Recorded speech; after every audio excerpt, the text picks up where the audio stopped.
Welcome to Happily Ever After, the podcast where we talk about life's big stories.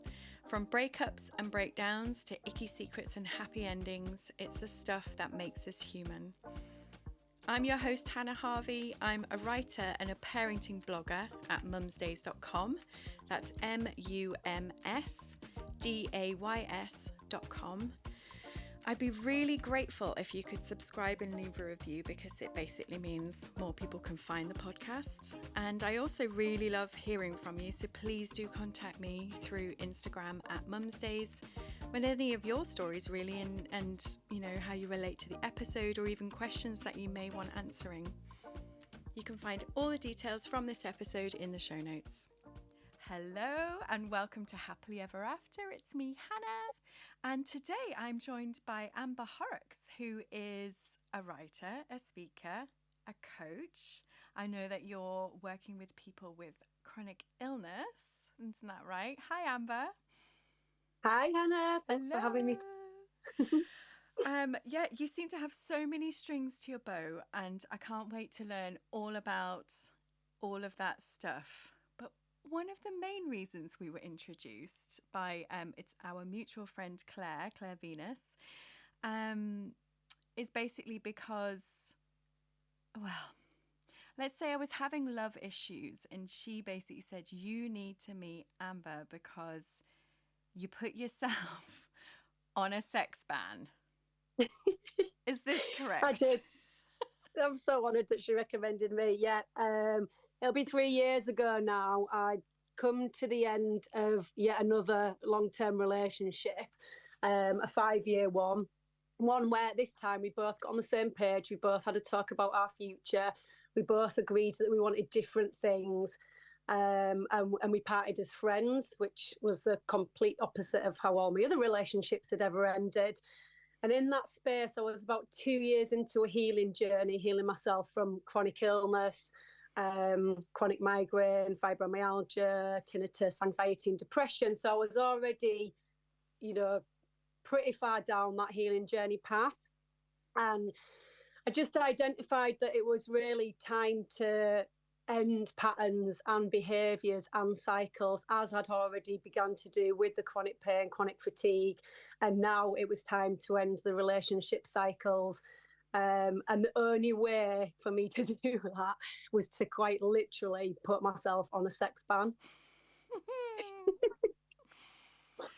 So, yeah, I mean, I don't know why Claire thinks this is what I need, but yeah, I think she might be right, because I just, since the marriage ended 3 years ago and I've dated various different people, but I think in many ways when you're dating lots of different people, not that I've been dating loads of people, but when you're seeing other people, it's like a really lovely distraction from what you really should be doing.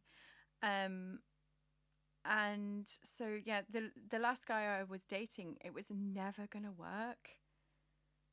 Never, ever in a million years. But part of me was like, well, I think I need to do this in order to learn some lessons about myself.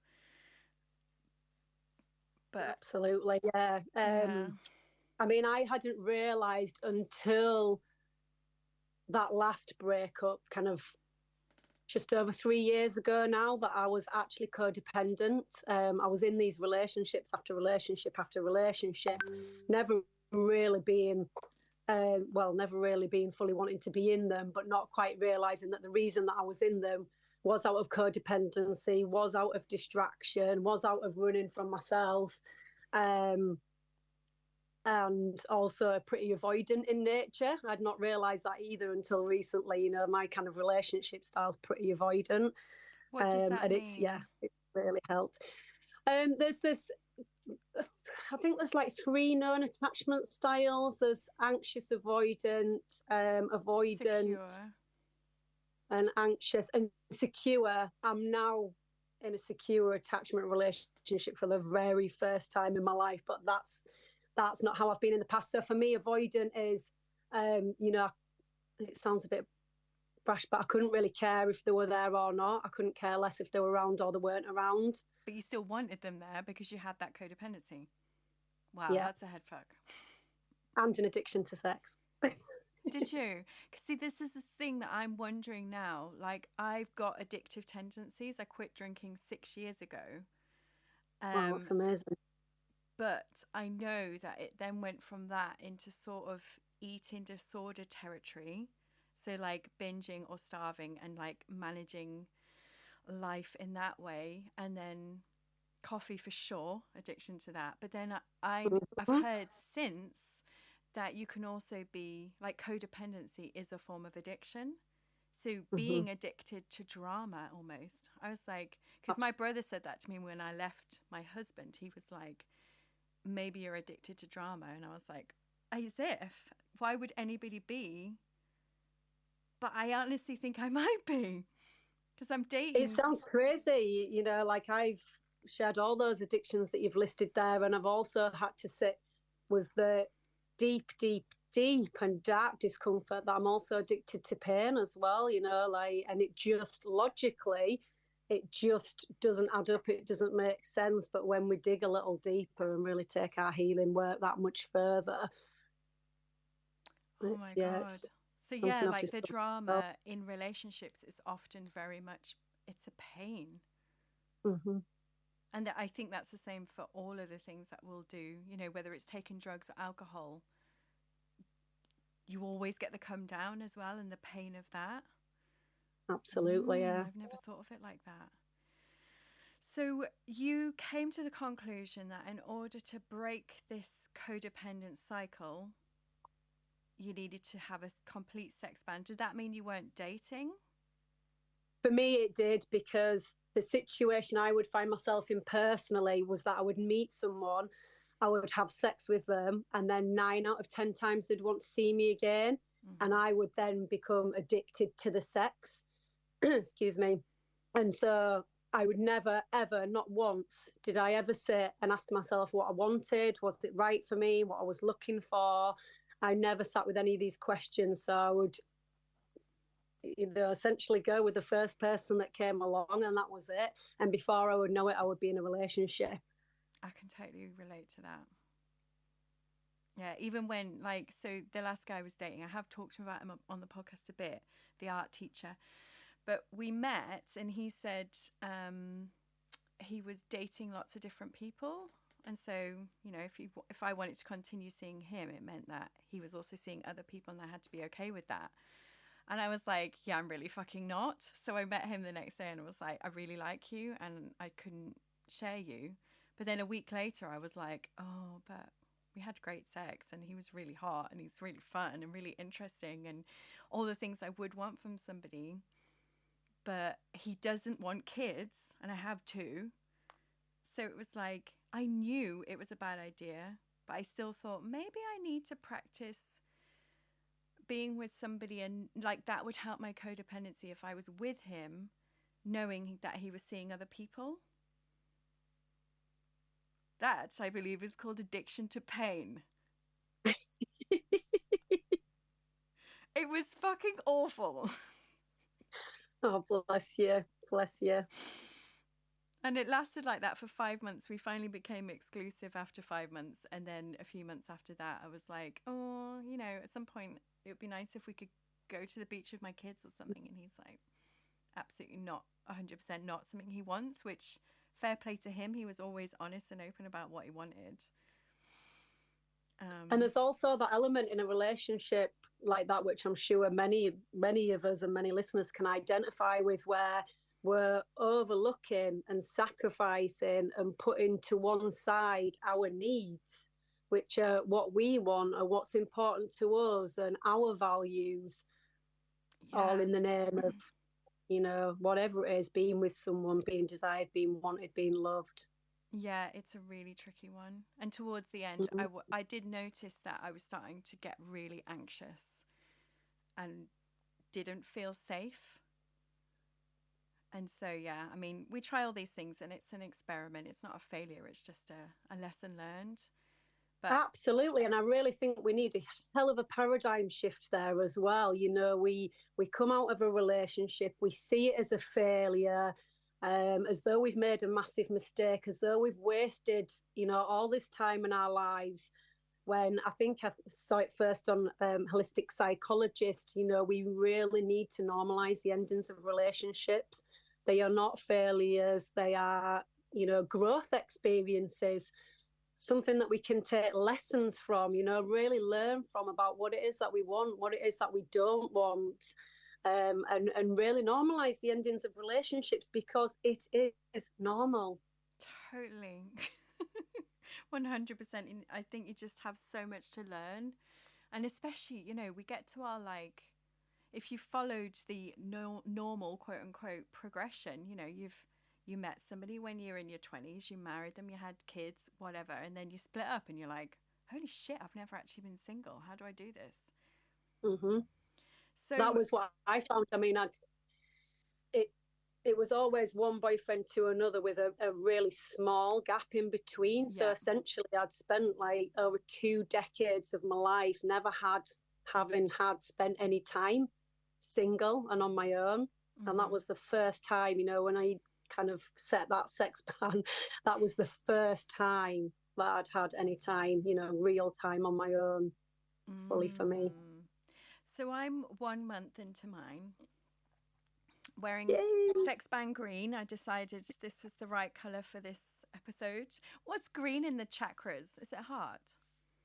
It's love, yes. Yeah, it's all about love. See, I knew it. Love, so compassion. Can you explain what your ground rules were for your sex band and how long did it last?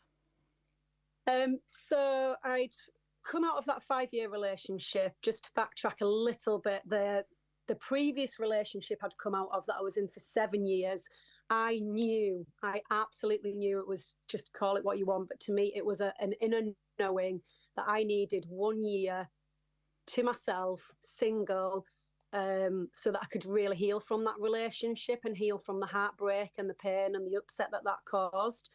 I had the very best of intentions, but I completely ignored that. I was on dating apps. See, that's the thing, it's an addiction. For a little bit of fun. Scrolling the apps. Within the first 3 months. A bit like yourself, I'd broken certain cycles in my life, so I decided with that breakup that I was going to stop taking drugs. But then what that meant was a massive increase in drinking, which was already binge drinking to, what I thought was the limit, and very heavily every weekend. But this was on a whole other level, drinking heavily on my own until I passed out and really very depressed.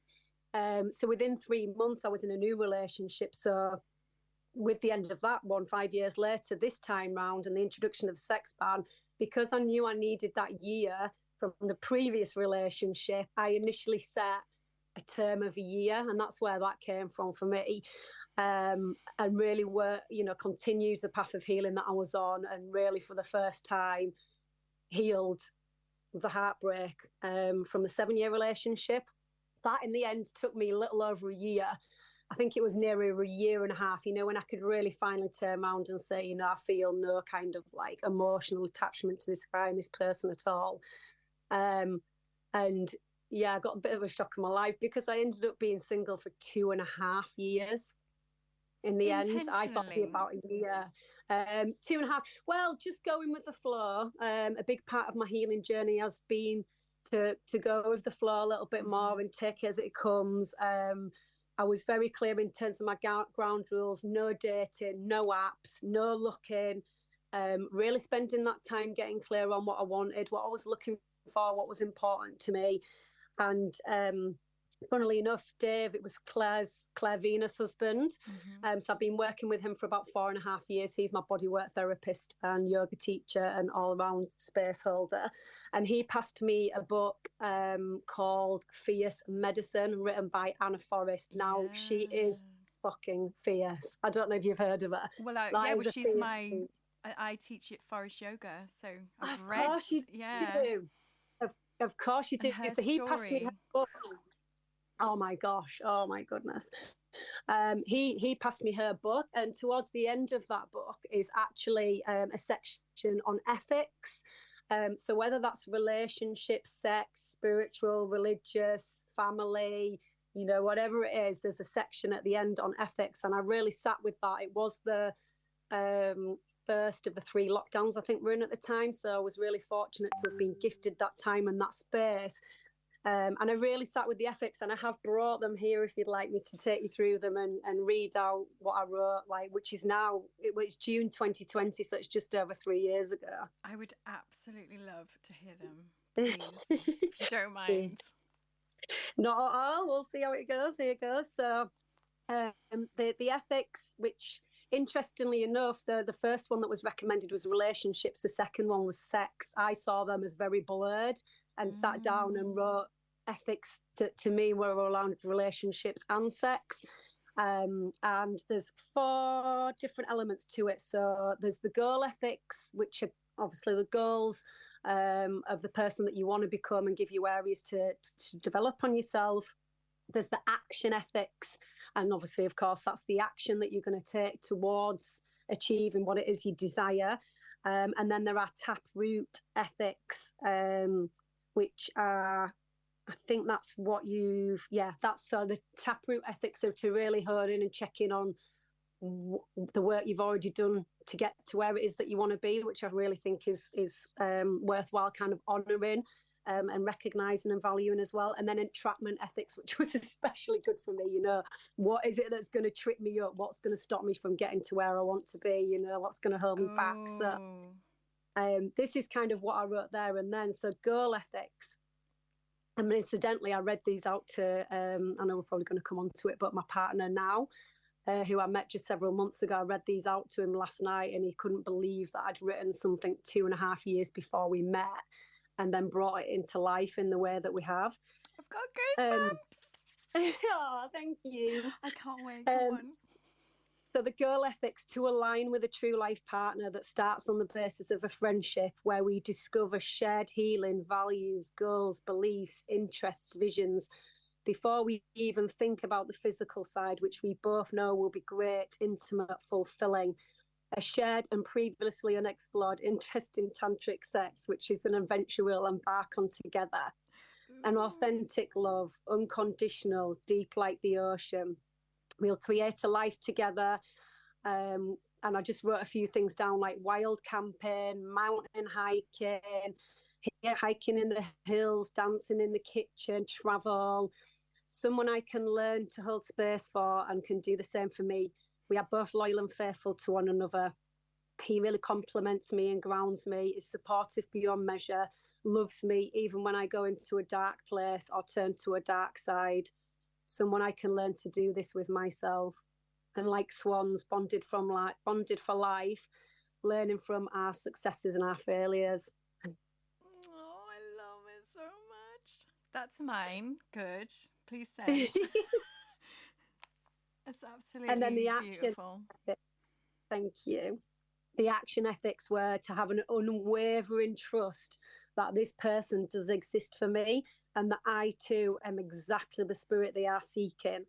Patience, a slowed down approach to how I usually am. Practice in finding a partner to meet my needs over reacting who shows up first. Move back to Yorkshire, because I was living in the northeast at the time of writing this. Move back to Yorkshire, establish a healing circle, become one with nature, hang out where he hangs out, trust that we will align when good and ready, continue the work in inverted commas, deepen my healing, spiritual, mental and emotional self and being, keep being true to myself, aligning with who I truly am and sharing my gifts with the world that I was always meant to, just as he will be doing. Oh, absolutely beautiful. Thank you. And then the taproot ethics. So this was kind of the work that I was always doing behind the scenes. Well on my way like never before, complete role reversal and approach to sex and intimate relationships as a result of all the work I've done so far. All the healing, massage therapy, insights, awareness, dreams, journaling have revealed and healed my true, in brackets, traumaed, close brackets, self in a way I never thought imaginable. I'm so far down the right path, there's no veering off. It's more a continuation of all the work I'm already doing. If I hang out in all the spaces and all the places I want to be, and spend most of my time where I want to spend my time, then I am sure to meet him. And I really did. I had that unwavering trust that it just didn't matter that I wasn't on dating sites. It didn't matter that I wasn't going out there all the time in these big groups of people. Like even Louise Hay, whose work, she wrote the book You Can Heal Your Life. I deeply admire her work so much. Even she talks about putting yourself out there, getting yourself out in groups, meeting people. But I just really stayed true to me and my own inner knowing that if I just kept doing what I was doing and continuing with my own healing work, then it would be inevitable. That alignment would have to happen at some point. And then the entrapment ethics.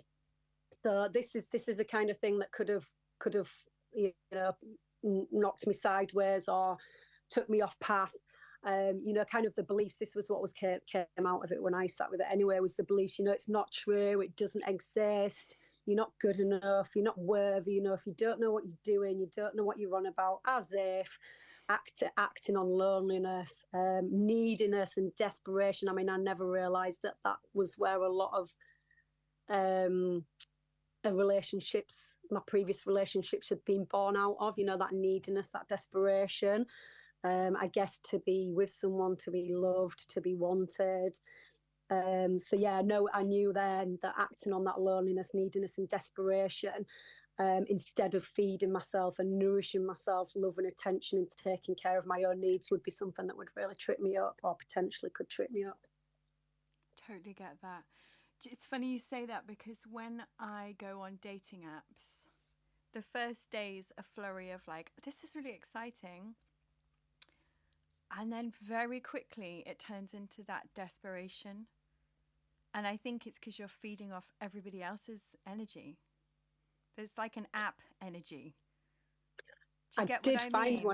Yeah, I did. When I went on the dating apps the first and only time round, that was a clear kind of boundary and rule for me, that it was going to be a no, never again, just for me personally. But the first time I really got the impression that it was flooded, with people who really, it ought not to be there. It literally is full of broken hearts. I think is it a Brian Ferry song where he says loneliness is a crowded room full of broken hearts turned to stone.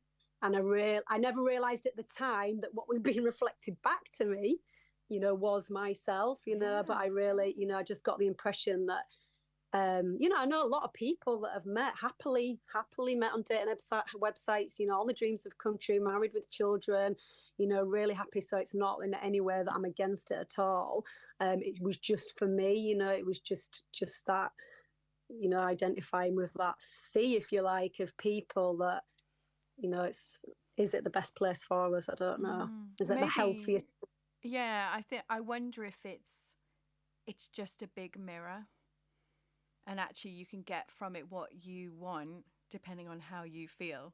So if I go on there being like, oh my God, please somebody pick me. And it doesn't matter how many you have picking you, it's never enough. That's so true. So true. I have a friend, I've never known anyone connect with so many, good looking men who have so much going for them, and yet she'll swear blind she never pulls anyone. And I don't know anyone who pulls more than she does, it's, she'll swear blind that she doesn't, and it's not, like you say, it's not enough. Yeah. So I think a lot of people that I seemed to attract were maybe also brokenhearted, or a bit like they needed to do more healing themselves. But like I say, like attracts alike. So maybe that's more because I'm not ready. It's a hell of a way to look at it, isn't it? Imagine the change we'd experience if we all started looking at it from that. Yeah. That kind of thinking viewpoint. About like the energy of vibration and law of attraction and all that kind of stuff. Like you have to work really hard, or I personally felt I had to work really hard to raise my vibration before I could go on. Wow, yeah. And even then, I'd meet really lovely guys and then be like, oh, I'm just not sure. So I think it's at that point that you're like, I'm just not ready. If you can't go date, somebody who's really lovely and would make me feel safe and secure in all the things that would be in my relationship ethics, then I'm just not ready. That's all there is to it. Absolutely. And that, I really did, I really did believe that I would, I'd just be single for a year and then I'd meet the man of my dreams and it'd just all work out so perfectly and wonderful because I was doing the work. And as it was approaching, I knew when I got to a year, it had become clear to me that actually, oh my goodness, I do actually can see that I'm going to need longer than a year. But as it was coming to 2 years, I was like, come on already, I'm ready, where are they? I'm ready here now. But it connected in the same way that it just has yourself, which is why I brought it up, that I realised the higher I was taking my vibration and the deeper I was taking the work and the more work that I was doing on myself inwardly, that person was then going to be doing the same. And at the point where I started to identify when I was triggered so that I could communicate that, I then realised that actually, wow, I was going to be meeting someone who then would also be able to identify when they were triggered, and we would be able to have conversations around that as opposed to arguments and rifts and things like that. And it helped me be a lot more patient, actually, because it was like, yes, this is what I want. I really want the highest vibrational connection that I can possibly bring in, so that person is everything that I am looking for, and likewise me for them as well. Was there ever a point where you were like, do you know what? Does it really matter if I meet somebody? Or was it always in mind, like, I'm going to do this band because then I'll be ready to meet the right person? Are you one of these people that's like, I need a partner? Or did you get to the point where you're like, actually, I don't need anybody? Yeah, I got to a place where I was like, these times that I'm living now, when I meet someone, I always have that unwavering, trust and faith. But I was like, when I meet someone, I am never going to get this time back. This time is special, it's precious, it's wonderful, and I want to make the most of it now. I want to be in the present moment. I want to enjoy it. And in the end, I even started dating myself. I started taking myself out on dates. I had a barbecue by myself.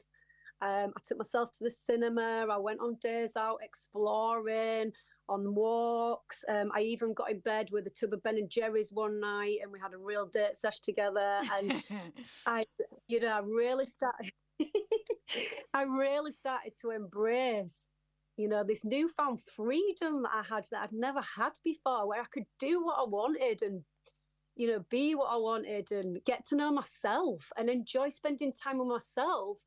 I've always been fortunate that I've always made friends easy. I've always had an abundance of friends, but I never actually realised that the reason that I had so many friends and why so many people wanted to spend so much time with me was because I actually am a really fun person. I'm a really good, loving, wonderful person to be around. And it took me 2 years, 2 years of my own personal experience to really connect with, like, oh, wow, actually, yeah, I am good fun. Oh.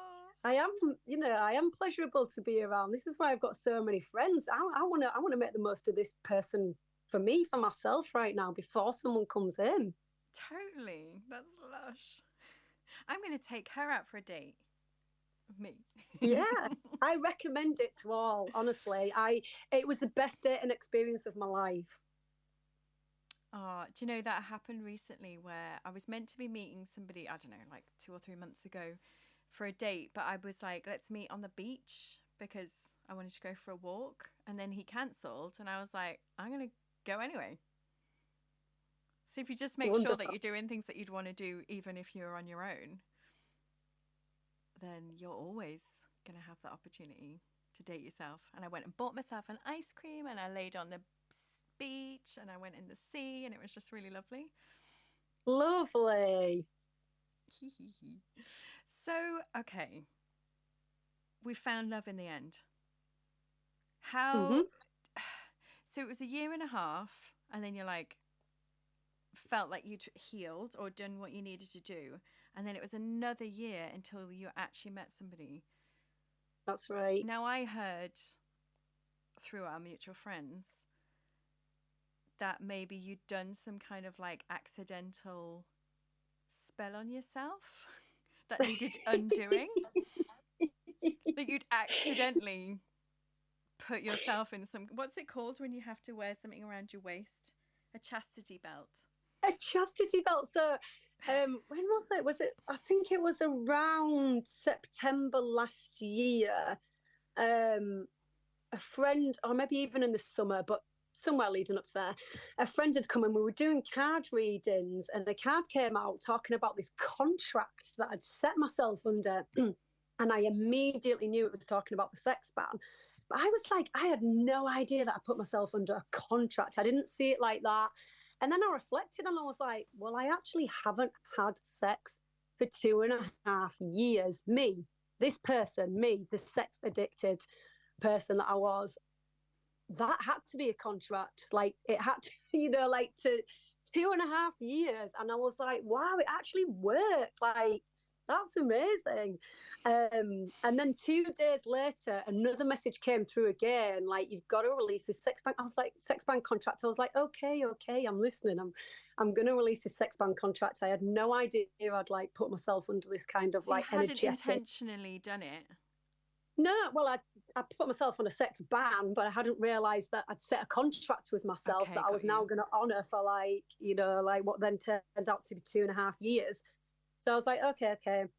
So I just sat with it for a little bit, and I think in the end I realised for me that I had to make quite a ritual, like ceremonial practice out of it, really honour it. Mm-hmm. And I wrote a few words. It had been such a gift as well.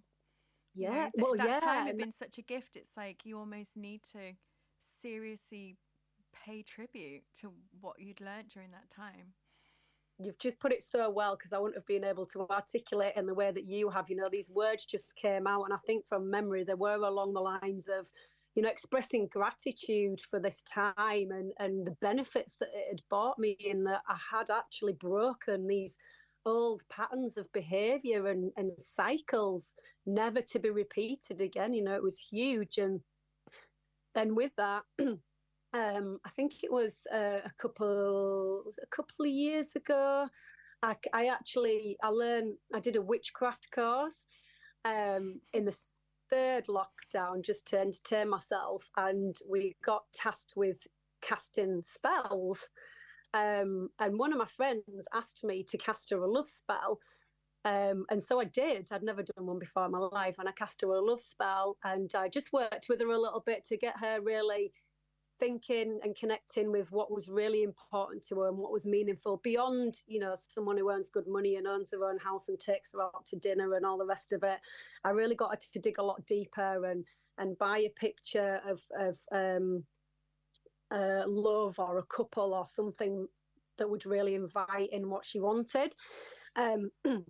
Several months later, she'd never been in a relationship in her life. Excuse me. She'd never been in a relationship in her life. She was in a kind of mid to late 30s. All she'd ever wanted was to get married and have children. And several months later, she met someone without a photo, and turned up to meet them. Last year, they moved in together. She fell pregnant quite quickly. He told her he never wanted to get married again because of his first experience. And a few weeks ago, he just proposed to her. Oh. So when you say they met without a photo, do you mean it was like a blind date setup thing? Yeah, it was. Yeah, in the end, she actually went up to her friends and said, "Come on, you must know somebody that's suitable for me."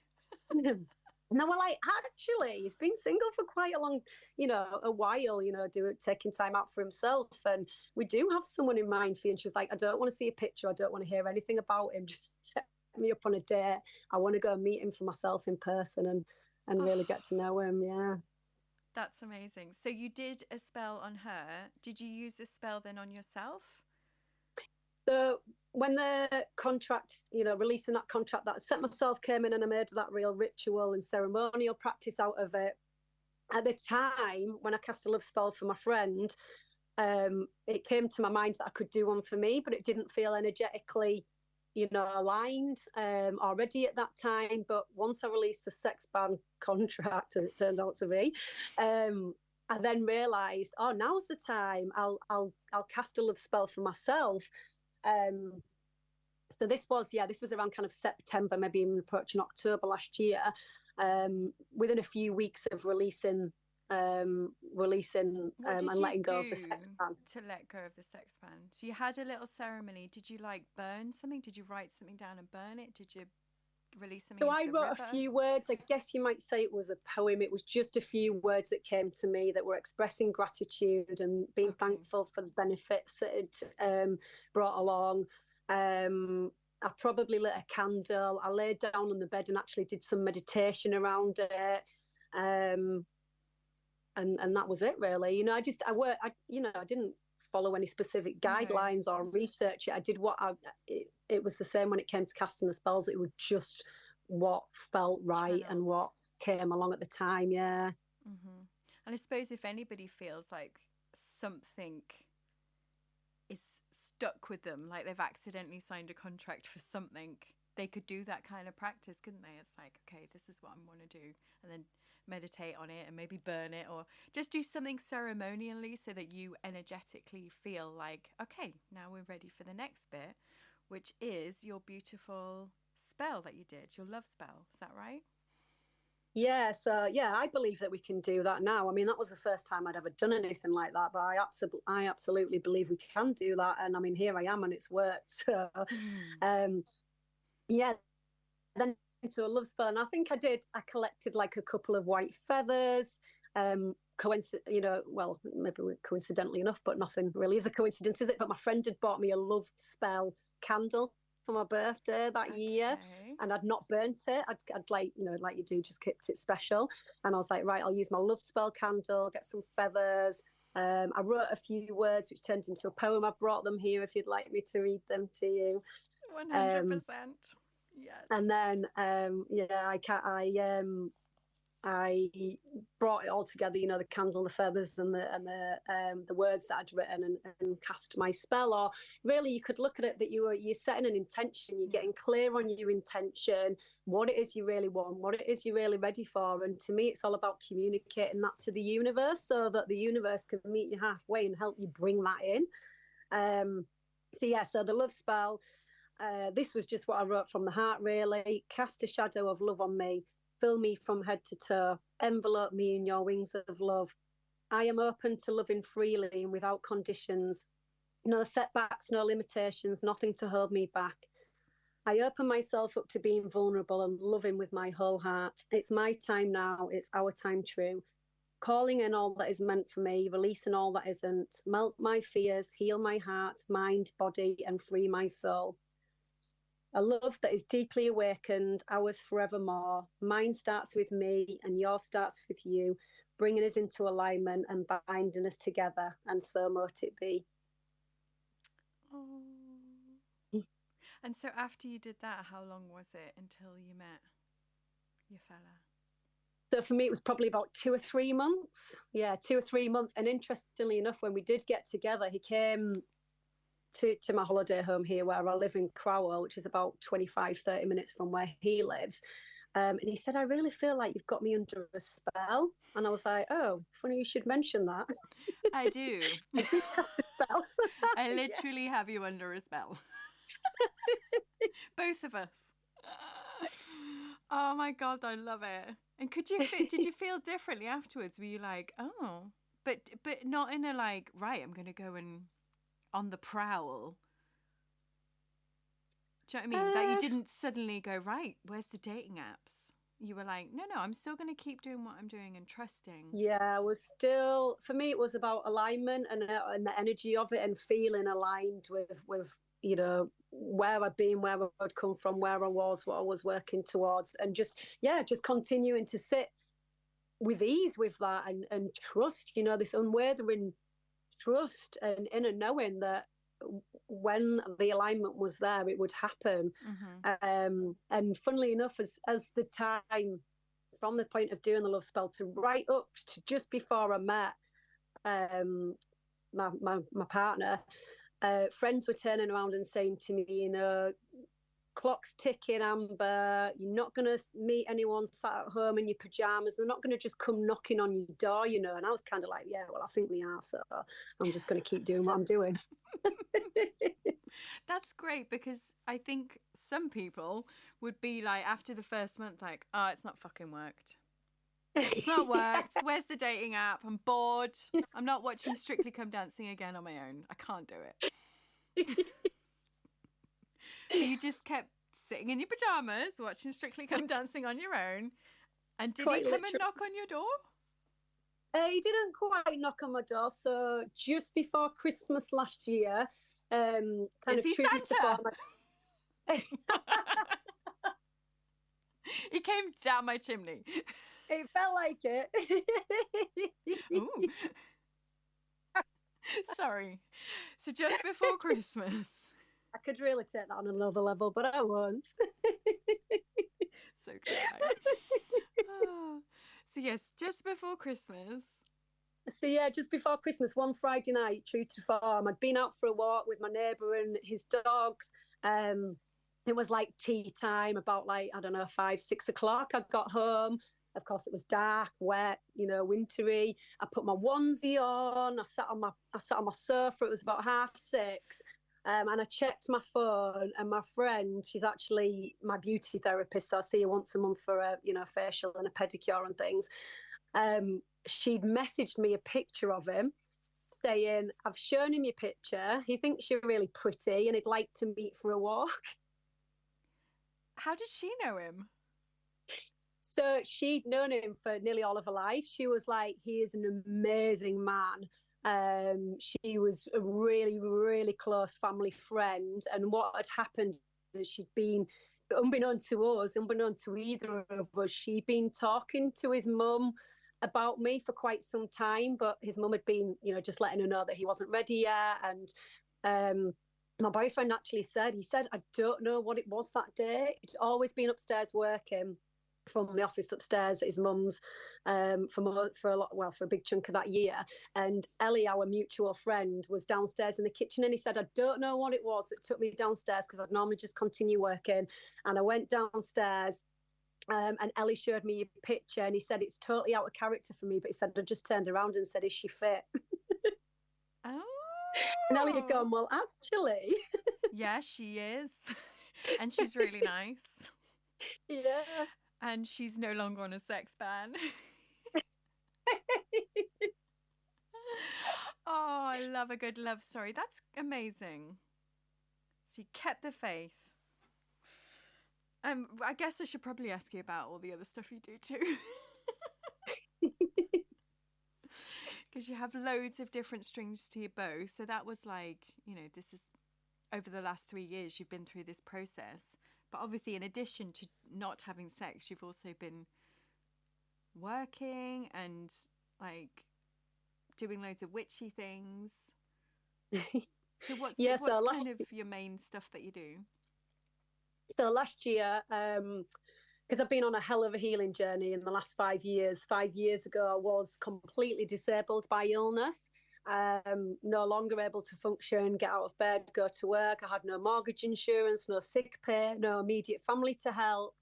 I was told, that there was no hope. I was incurable. There was no point in making any changes, and that there was no support available to me at all whatsoever.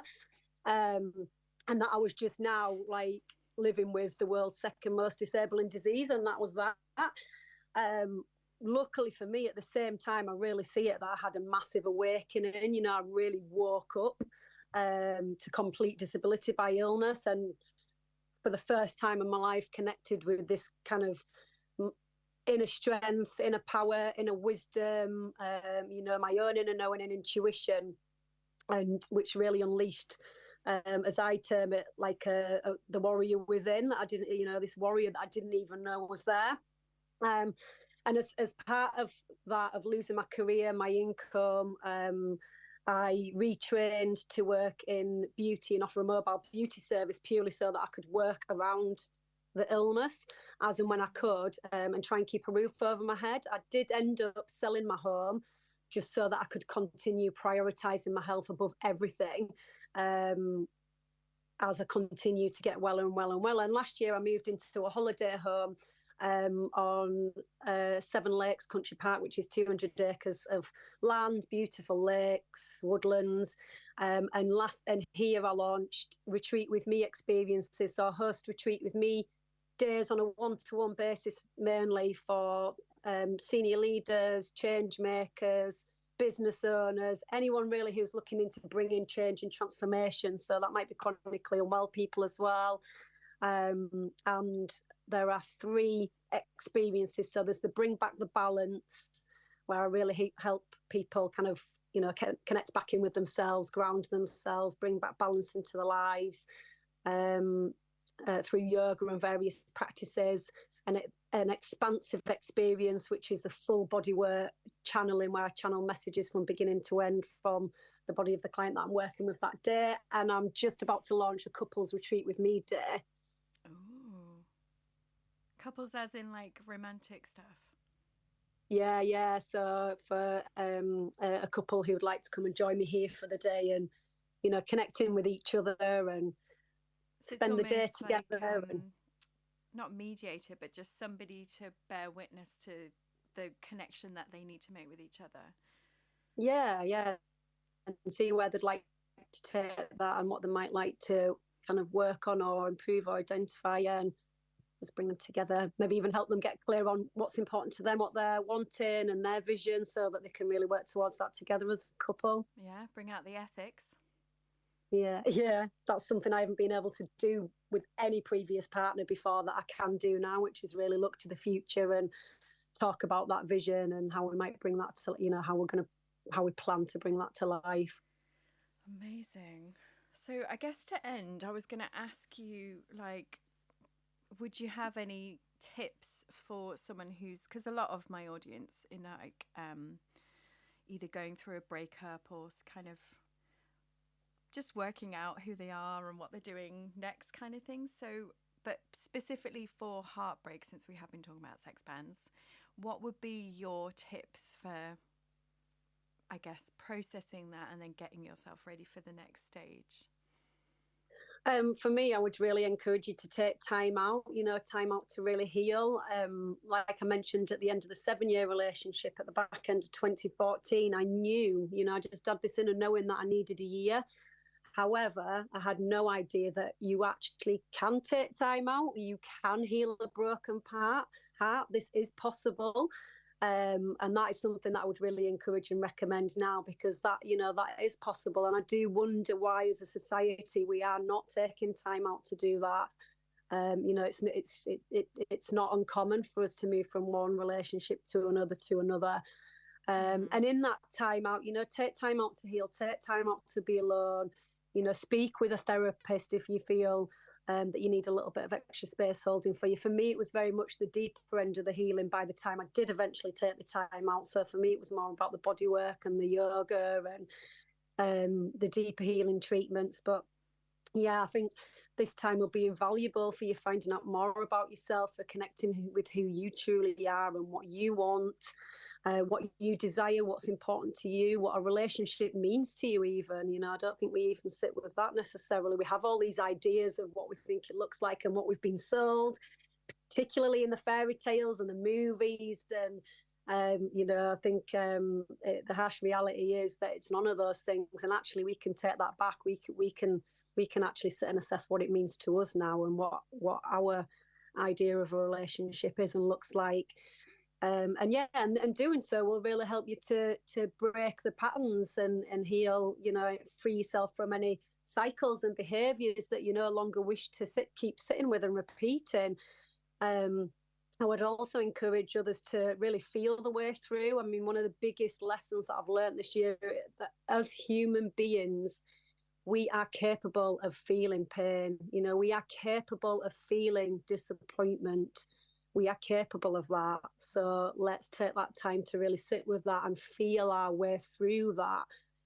And share with a friend, a family member, how you feel, and a therapist. Write down how you feel and meditate on it. Maybe even get involved in a creative project or help someone, do something that they really want to do. One of the things that I was called to do, again, going back to the end of the 7-year relationship, was to join a group, a walking group, a running group. I was receiving that message at the time, but I was so numbed out from all the drinking and the eating and the working and feeling depressed, that I never actually could bring myself to do that at the time.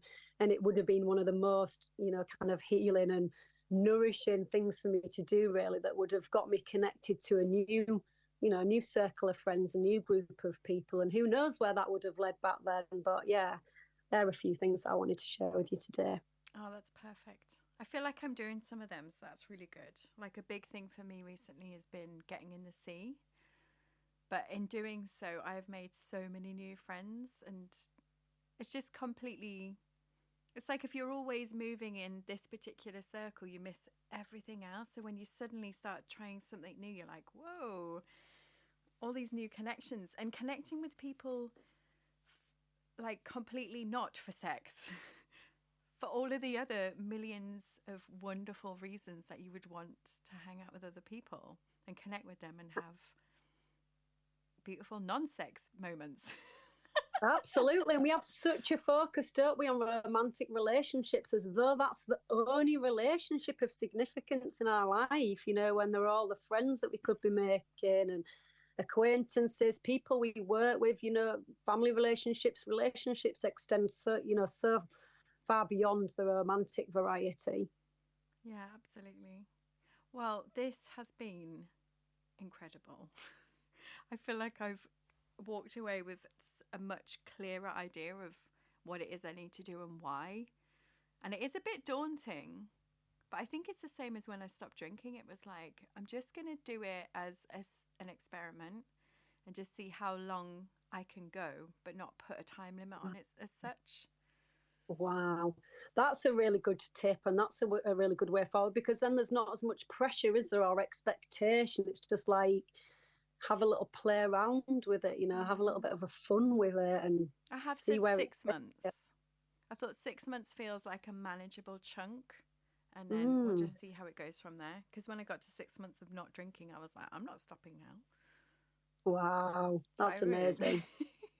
It's so huge, to quit drink. It's so huge, isn't it? When we've, to embark on anything of this nature is huge. And then to have done one huge thing like that, I mean, we're unstoppable, aren't we? We can keep on going and keep on breaking cycles, cycle after cycle. Oh. And one of the things with, my current boyfriend, when I met him, he said that